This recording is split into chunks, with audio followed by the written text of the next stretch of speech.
Conversations with turned into voice of the people, the crew for you. Culture, creativity, knowledge, hope, opportunity, bring the light of minds. We shine, we break on through. Conversations with them too. Culture, creativity, knowledge, hope, opportunity. Your voice matters, your gift shine through. Conversations with them too. Yeah. You are the stage. Shine.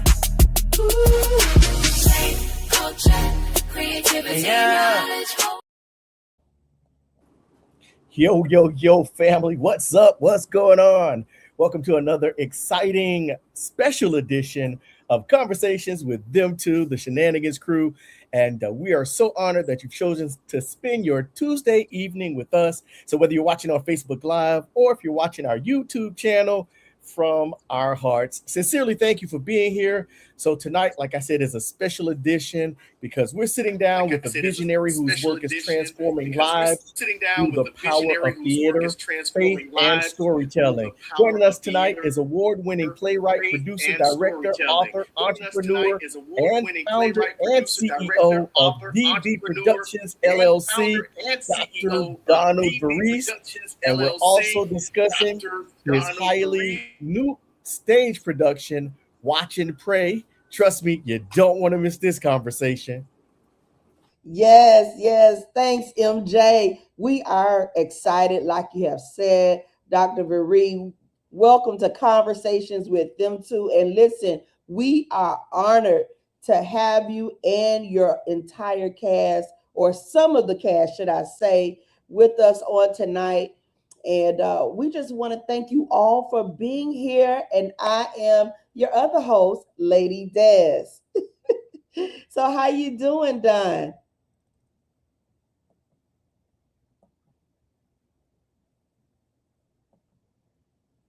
Don?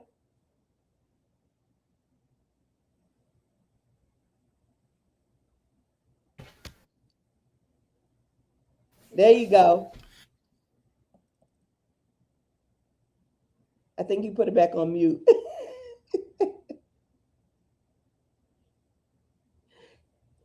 You're on mute.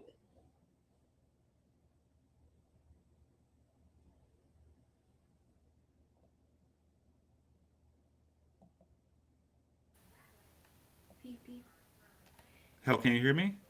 There you go. Can you hear me? There you go. Awesome. Thank you so much for having me. I'm so excited to be on the show today. Thank you so much, Lady D. Thank you so much, MJ. I appreciate it for having me on tonight. I'm so excited. Absolutely. And Demo Denard, he goes. He's one of those actors who's been around and doing his thing for the longest. He goes by, well, every time that I see him, it's not bad for a deaf guy. So we're going to jump into that as well. But before we talk about the production, for those who may be meeting you for the very first time, Mr. Variste, tell us a little bit about yourself and who you are beyond the stage.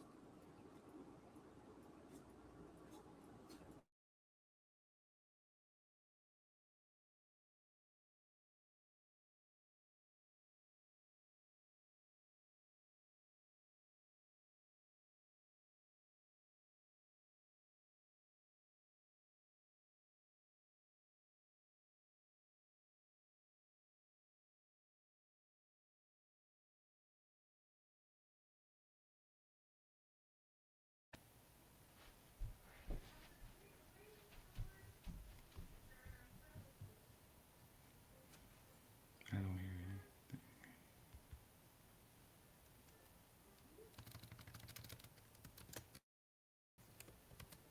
you. I don't. I'm not hearing anything. Yeah, speaking. All right, Don, do you hear me? Or was that Demo? You heard me. Okay, cool.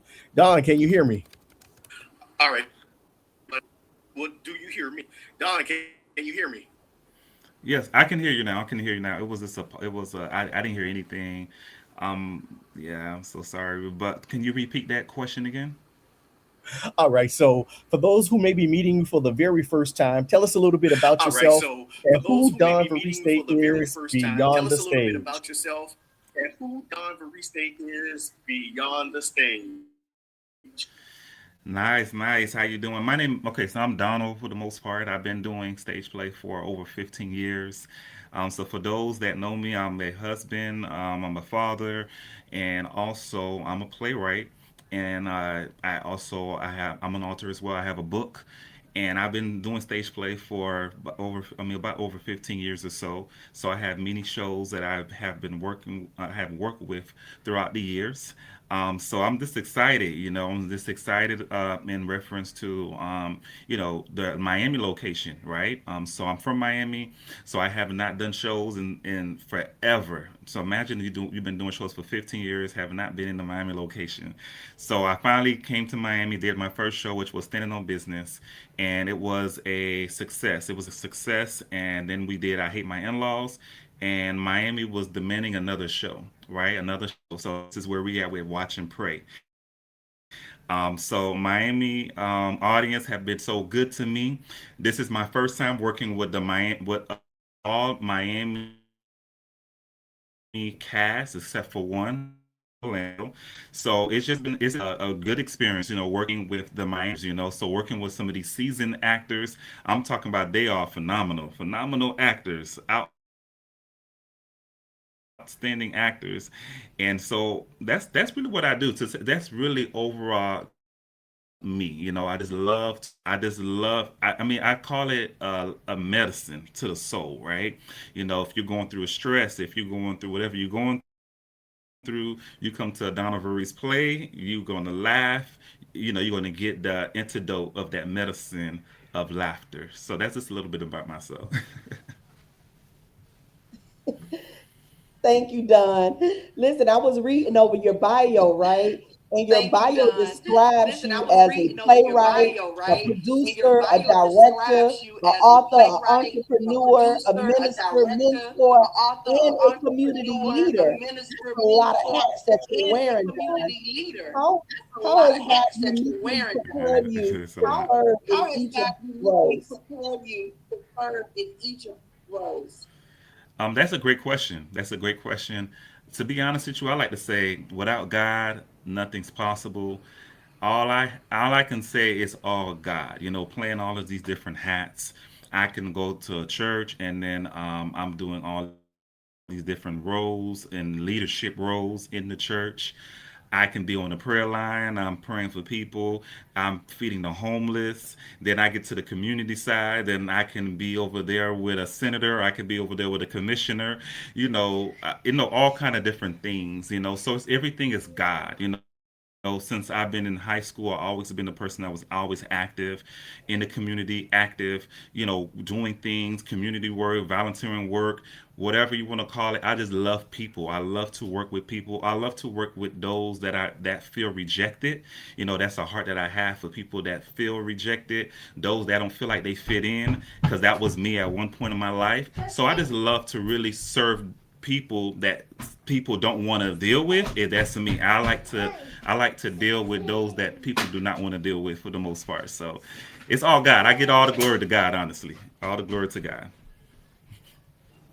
Most definitely. Now, every successful visionary has a beginning. When did you first realize that writing and producing stage productions was more than a talent? Yes.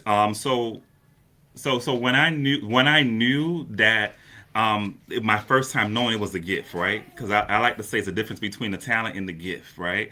So it's me writing is a gift, and how I know is when I did my first production at a church. I did it at a church, and when I did this play at the church, it was a powerful play. It dealt with a young lady who wanted to unalive herself, and so the play spoke to her, and then she came to me crying, saying that the character was her. And she cried, she hugged me. She said that she was thinking about going home because she wanted to unalive herself. So after watching my show, she said her life changed From there, that's when I knew that this was a gift that God has given to me. So that's when I knew that this writing was bigger than me. I tell people that writing is bigger than me. It's not something I do for just entertainment purposes. I don't do it because I'm trying to get money out of it. I don't do it because I'm trying to be famous over it. Like literally is an assignment for me. So that's when that's how I knew, to answer your question.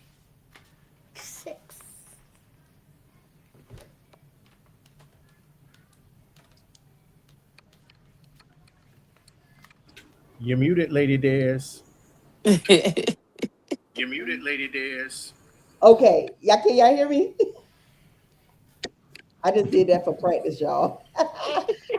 So listen, everybody. Don, you have written so many productions, including Church Hurt, Standing on Business, Russian Roulette, It Wasn't Me, I Hate My In-Laws. Woo! Each production deals with a real life issues, and so many other things, right? And it's so authentic. And I'm not sure if MJ, did you ask this already? I'm not sure if you went in this direction because I was in and out. But I wanted to ask you, how important is authenticity in your storytelling?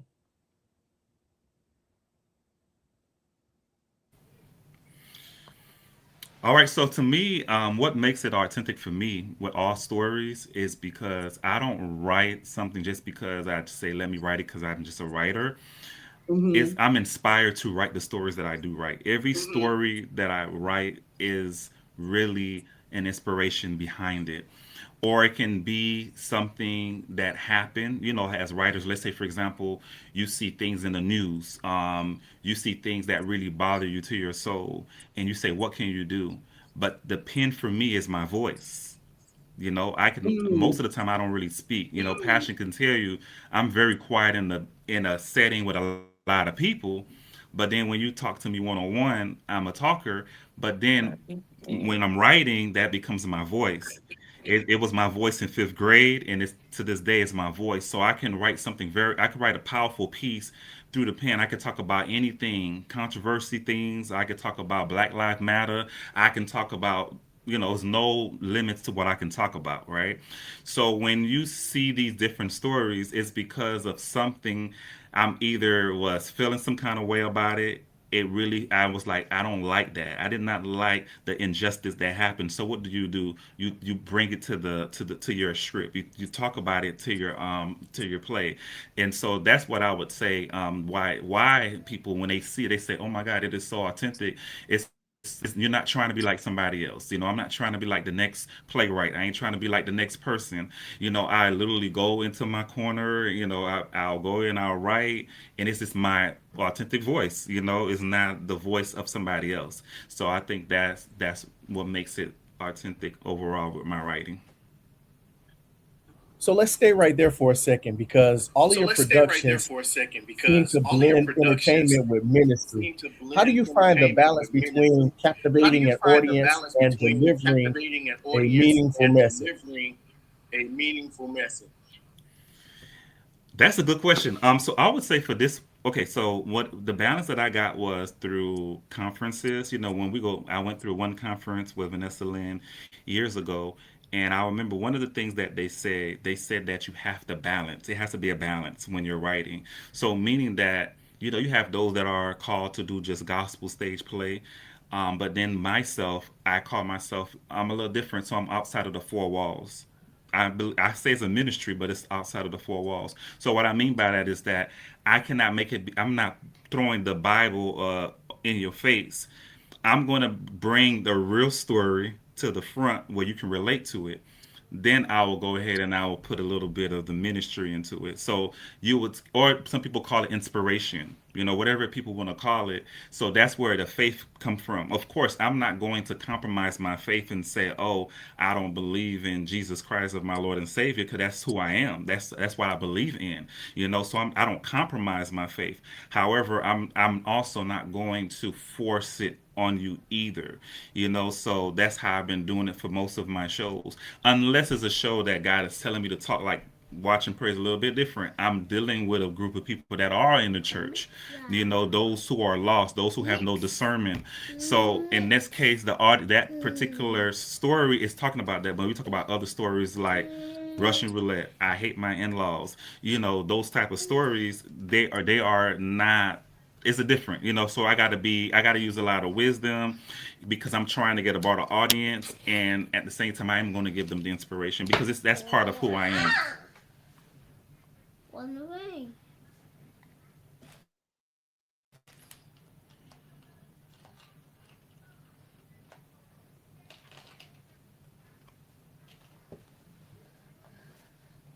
Okay, I think you're muted, Lady D. I'm sorry. you all can hear me? Oh, awesome. So let's talk about the production that everybody is buzzing about. They're excited. Watch and pray. Now, the title immediately grabbed my attention, and I know it grabbed so many others. Where did the inspiration for this production come from? Okay, so I believe you say your question was what the inspiration came from for Watch and Pray. That's the last part that I heard, right? Yes, where did the inspiration for the Watch and Pray Okay. production come from? Okay. So the inspiration for Watch and Pray is because it was part of my experience, honestly.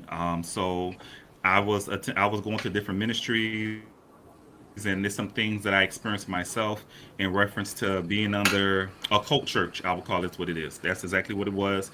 Mm, I tell my story to where I was giving so much money to this particular ministry, and I thought I was doing the right thing. I thought by sowing was the right thing. Not to say that I'm not telling you cannot give you 10%. That's not what I'm saying.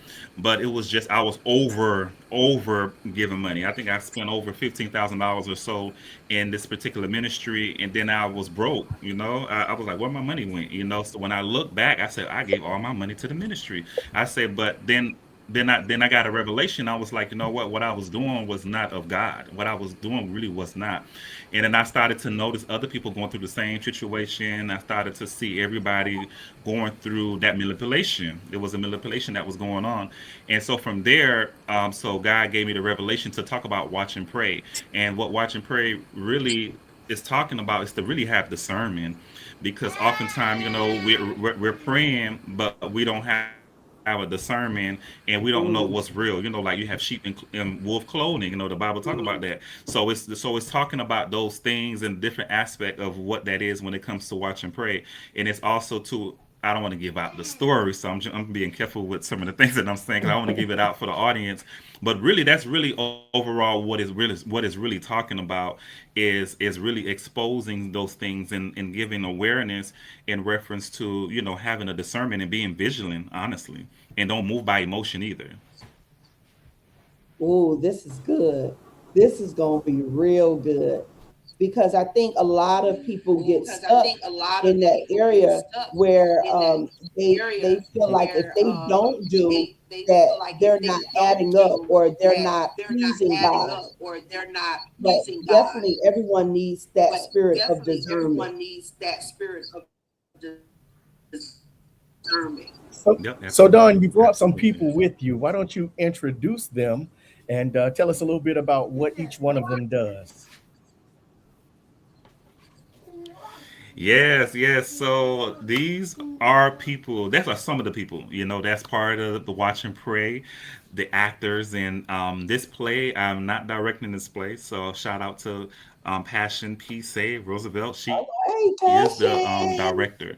Passion. She like to call herself the woman director. So she is phenomenal what she does. She can tailor. She gonna go more into details concerning her, and then you also have Stephen from Miami, outstanding. And then you also have Stephen T. Smith. And I'm telling you, Stephen is the prophet. When I'm telling you, he played that prophet so good. When you come to the play, you're gonna think you're really in his church. Like you're gonna think that you are really in his church. That's how perfect he nailed this particular character. So those are the people. We have more people. Shout out to all the rest of the cast that are watching the live and everything like that. So these are the people that we have right now in the panel. All right, so I'm going to start with Miss P. So we know that Donald was the writer of the play. So you're the director. So tell us a little bit about this production and how, let's see, the question is, what are you hoping Watch and Pray will start? What conversations? Yes, the Watch and Pray production, listen, it is very powerful. It is it's a conversation that people have within themselves, and sometimes they be afraid to talk out loud in fear of how people will start judging them. He is definitely, like how he said, is dealing with discernment, is dealing with family trauma, is dealing with is dealing with grieve it, like grievance, you know what I'm saying? Like a lot of people don't understand how to grieve, so it's dealing with so many different topics. And what I want people to leave with this production is, for one, I want them to start knowing who they are and who they believe in, who they trust, and not the influence that they let other people, especially those of the outside, teach them and show them. You know what I'm saying? Because you have something. I always tell people, how many times you have been asked to go to church by somebody and you automatically say, okay, yeah, I'll go with you, without even finding out what church this is, who's the pastor. You know what I'm saying? Like, do your research before you sit up here and just agree because it's your friend, because it's your spouse, your potential mate or whatever. No, you before you agree, you say, okay, give me an opportunity to go look and see what this church is about, and then give them your answer. So this play right here teaches them to start doing things like that, because you never know what you stepping into. Mm. I like that. So, Prophet Steve, tell us a little bit about your character and how you tapped in to become one with your character. Okay. All right. So how I really tap into really hone my characters is years ago I was saying I'm going to marry the character then divorce it. The Holy Spirit checked me on that. He told me no, no, no, no, that's you never to do that again. He says any character you play, you invite me in. I'm going to enhance it. I'm going to bring it to life because God wants to get his glory. So once I realized that when you open yourself up saying I'm gonna marry the character and then divorce it, that comes along with some type of spirit, and it's not the spirit of God. And I've seen it over and over with different actors, whether they're A-list or D-list, and they become that thing to the point that they have to get it off of them. So how I really got deep into this character is I've experienced a lot of people like Prophet Damien. I've seen it over and over again. And with the gift I have in the body of Christ, it just made me gravitate to it more and more because I'm disgusted with it. I'm sick of seeing it over and over. And God knows how I have voiced my opinion about what this character portrays. So that's why I'm able to perfect it.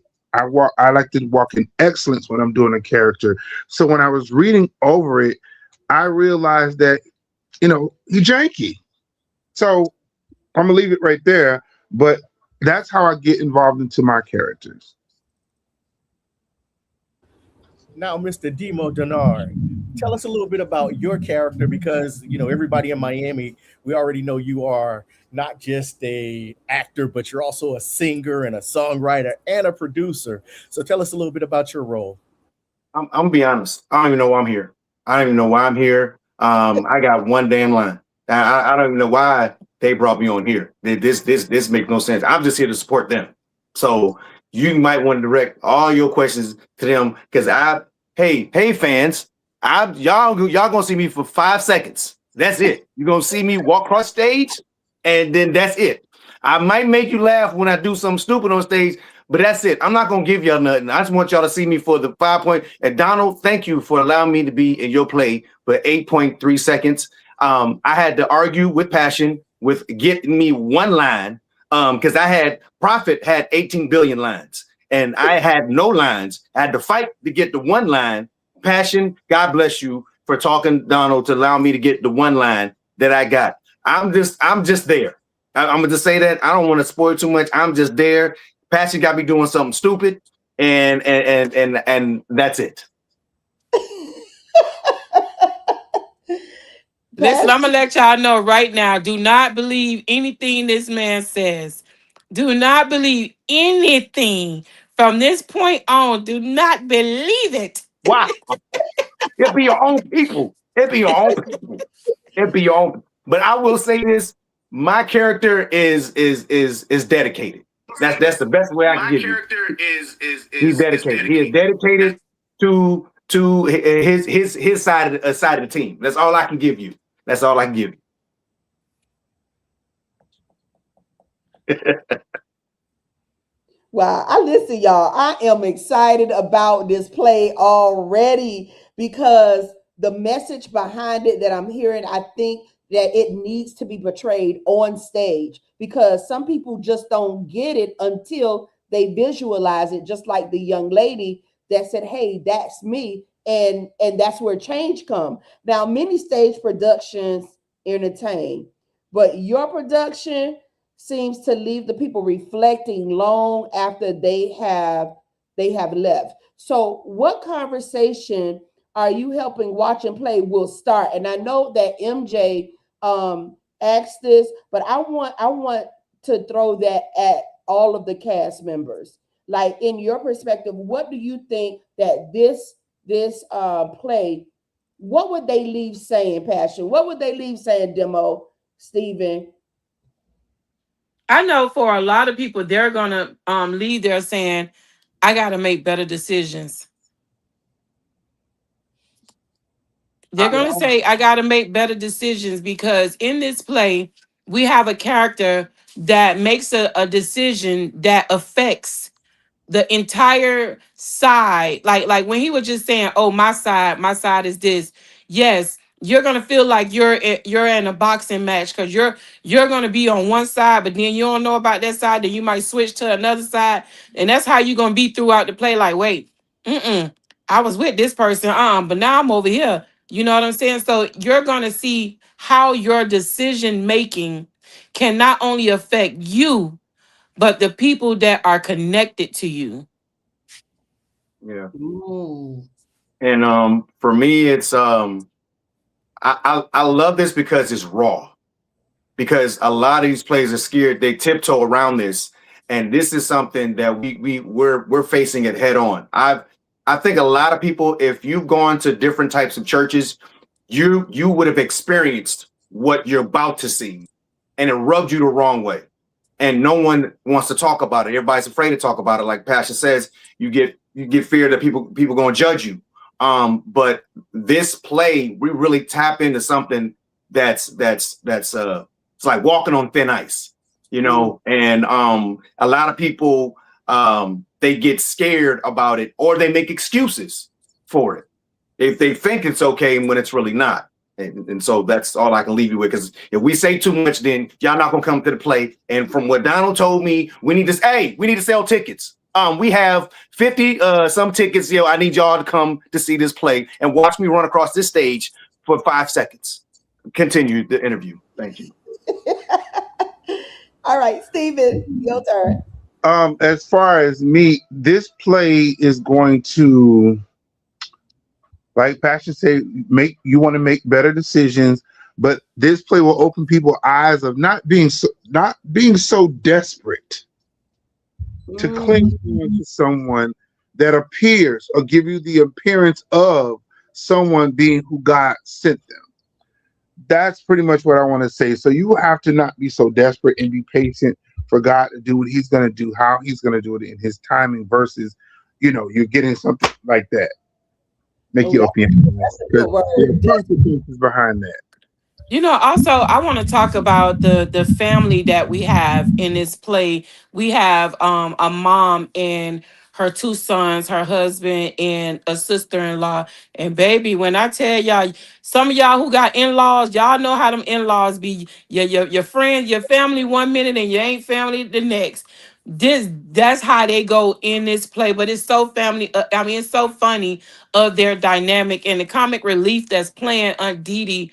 Oh my God, she gonna have y'all busting, laughing so hard. Oh my God, but it's so funny. Like even with her character, because sometimes people laugh to cover their pain. Mm-hmm. You know what I'm saying? So it's gonna be so amazing to see how Aunt Didi evolved in this play. All Wow. right, so before we jump into the very, very next question, Don Variste, I'm gonna need you to handle some business. How can people get tickets?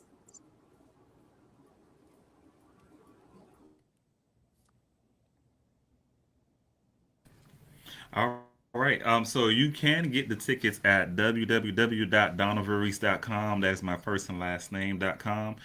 Or you can go to the Cinderella River Theater. That's in Miami.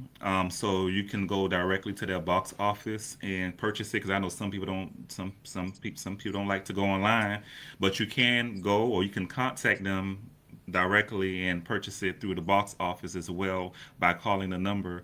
But the website is www.donaldverreese.com. And I All want right, all right. everybody to know who buy tickets, say Passion sent you. No, no, you better not. You better say Demo Denard. That you stealing all the tickets. So I've been quiet long enough. This is ridiculous. I've been quiet long enough. This is ridiculous. Oh All my right, gosh. so this next Hey. question is directed at Donald and at Passion. So, was there one particular scene that challenged you, Donald, as you were writing it? And then, Passion, for you as you directed it, was there one particular scene that challenged you?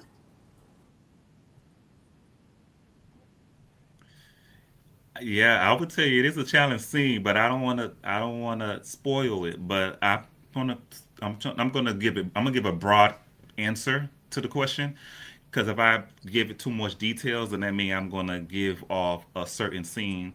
So I would say the part that was a little bit more that I had challenge with was it was a challenge between the kingdom of darkness and the kingdom of light. Let's put it like that. So portraying that in the script. That's without going into details. Okay, Mm. Passion. Far as me, I wouldn't say it have anything to do far as with the writing or the acting. Me, I'm doing this play like it's a movie on stage. So me, mine is trying to make sure the actors are crossing at the exact time that they're supposed to cross so another conversation can take place. Because if you have anything that, like say for instance, they supposed to cross, but this one's supposed to cross first. But if they end up not crossing at the same time, they're gonna bump. You know what I'm saying? And that could mess up that whole scene. And then if this person is saying a conversation while these people over here supposed to be saying a conversation and everybody talking at the same time, it's gonna be chaos on the speaker. You know what I'm saying? So my challenge is when it comes to directing a specific scene. Well, Demo only has what 8.5 seconds, so we won't have to worry about him. Right. I have nothing. I have nothing. Listen, listen. I gave Demo extra lines. He wanted to act up and cut up and start telling people he gonna be butt naked on the stage. But So I am. I'm I gonna cut roll those out. lines But see, out. that's how we getting seats.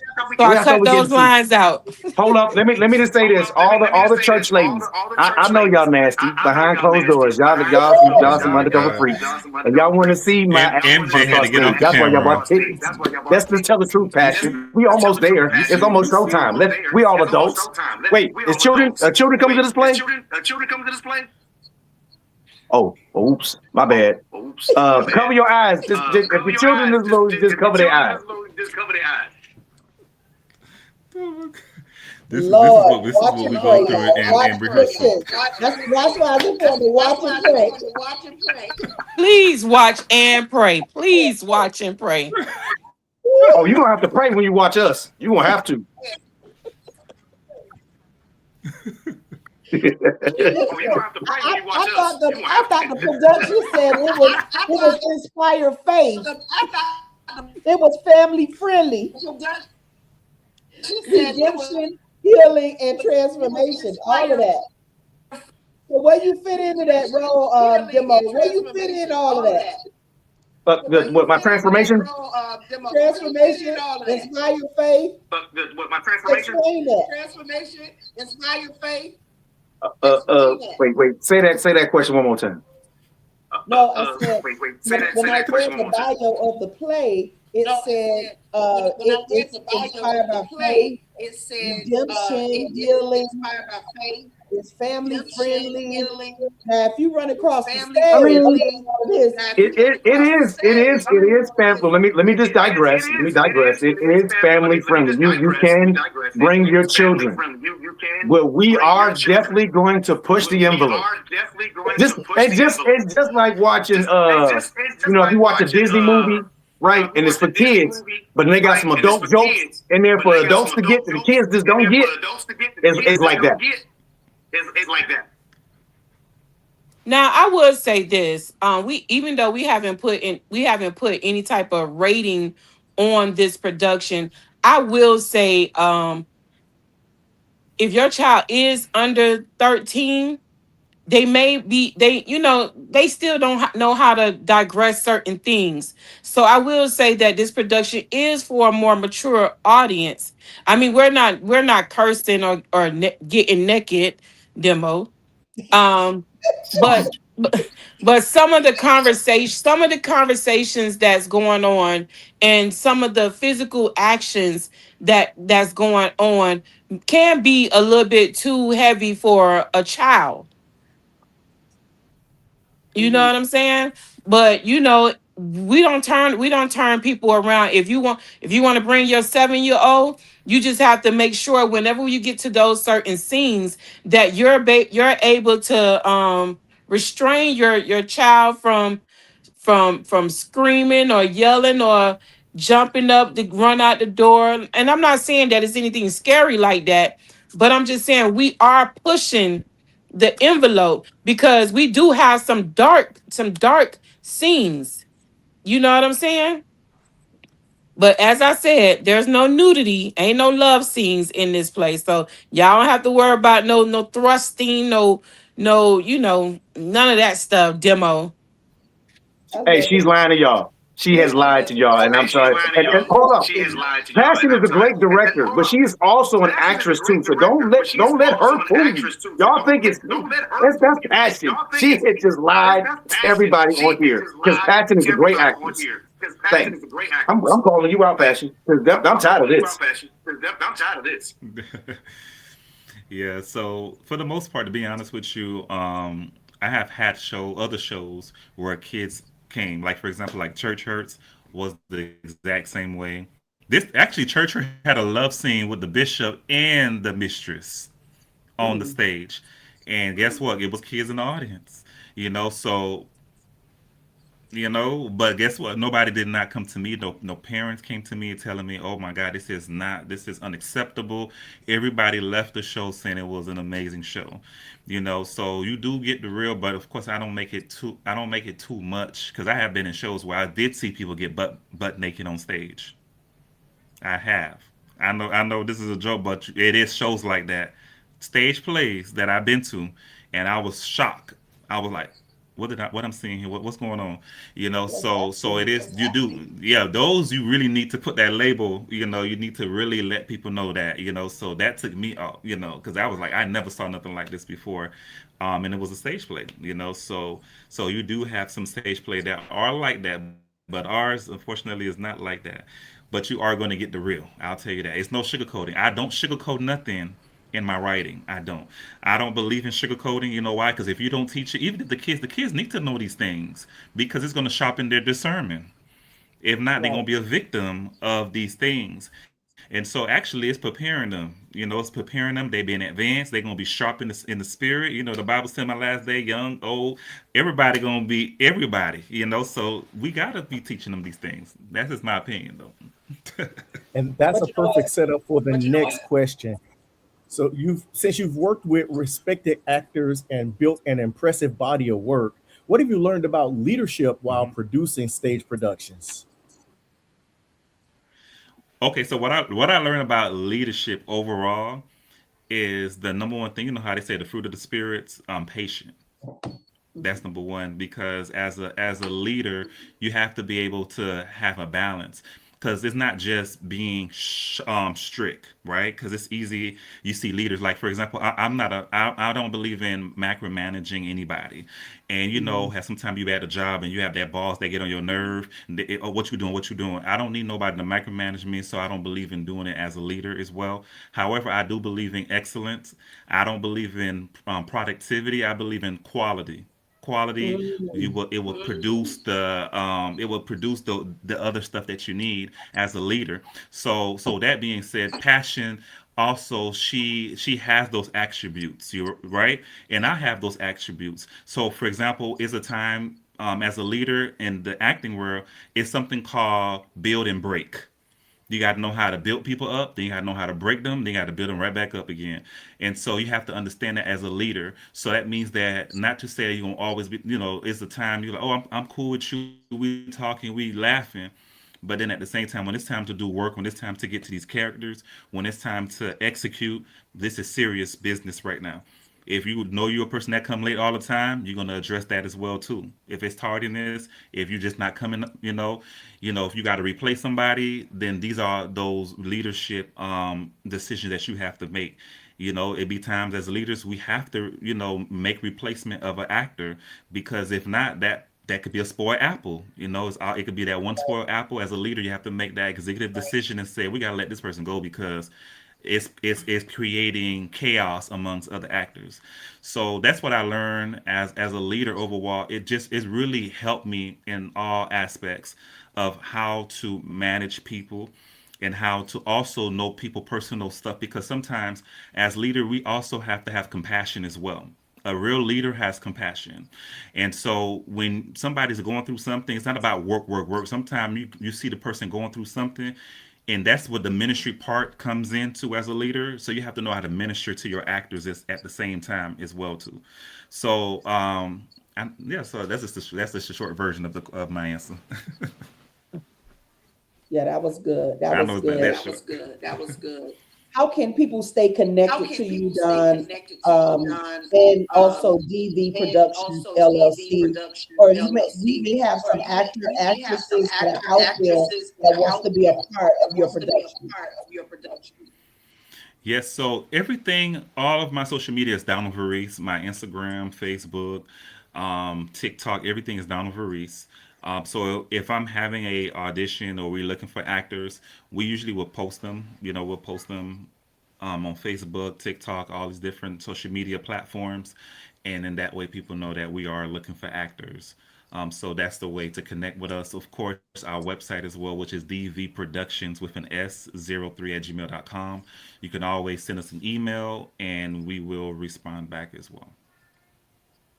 Absolutely. And before I ask the last question, I want to give the other guests the opportunity as well to drop their social media handles so that they can be followed before the show and after. So we'll start with the lady in the house, Miss P. Yes, you could definitely find me on all social media as Passion Roosevelt, Passion Peace Roosevelt. Um, I used to think that I was the only Passion, but now everybody want to be called Passion. You know, I tell them, listen, I left the hospital with mine.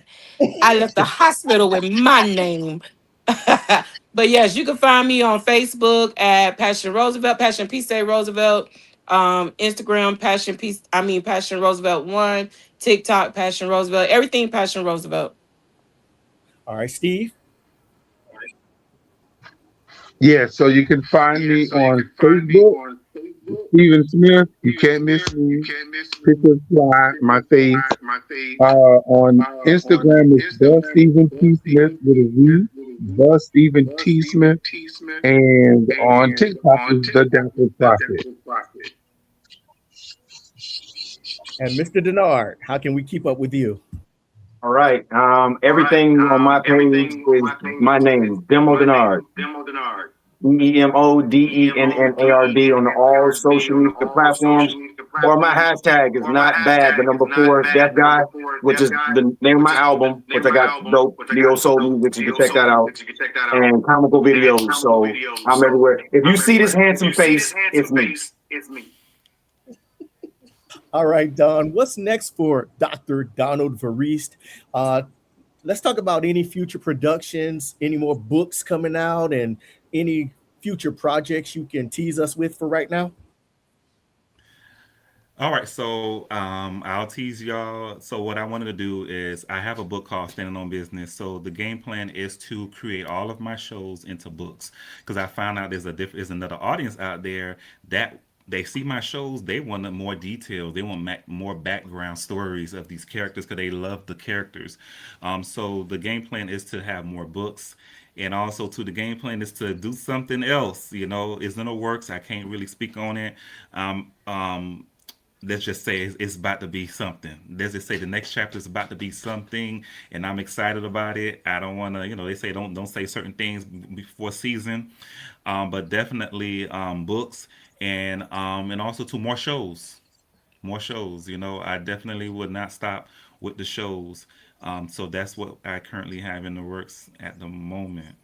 And that's thank you, Jenny. Jenny is the vice president. Thank you, Jenny. She's on here, and she just put the phone number as well for the contact. Listen, Jenny been working this chat. You hear me? You heard me. Jenny been working this chat, and I just want to commend your entire staff that helps because in order to do a production at this magnitude, you need a great staff behind you. And these are the people we may not see, but they're definitely moving and shaking in the background. So I commend your entire staff. I want to also thank you and your staff and your cast for being part of us tonight. This is a special edition. MJ, I know you had to love him. You had to love Don and Demo and all the rest of them. This MJ bad time, baby.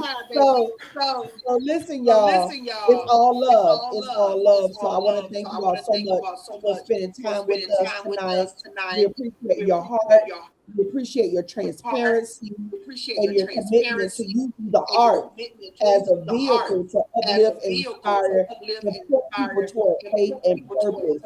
Your work definitely reminds us that storytelling has the power to heal, challenge, and transform lives. Absolutely. We encourage everybody watching tonight to support this incredible production. If you haven't already, make plans to come out and experience Watch and Pray for yourself. Invite your family, invite your friends, bring your church members, and anybody who enjoys powerful storytelling with a purpose. Don Variste, he does it each and every time. We want to also remind you to like, share, and subscribe to Conversations with Them Two. We're the Shenanigan Crew on YouTube, and follow us on Facebook so that you never miss another important conversation. So I know y'all already know. I'm MJ Smith, and where's she at? Oh, her over there. There she go. And I'm Lady Des. And we want to say thank you once again to the entire staff and all of the cast members of Watch and Pray. Thank you for joining us for another powerful edition of Conversations with Them Two, the Shenanigan Crew, where we bring you real conversations, real people, and real impact. So until next Monday at 8 o'clock in the p.m., we bid you love and we bid you peace. See y'all at the play. Good night, everybody. Get those tickets, guys. Get those tickets. Get those tickets. Get them tickets. Get the tickets. Get them. 62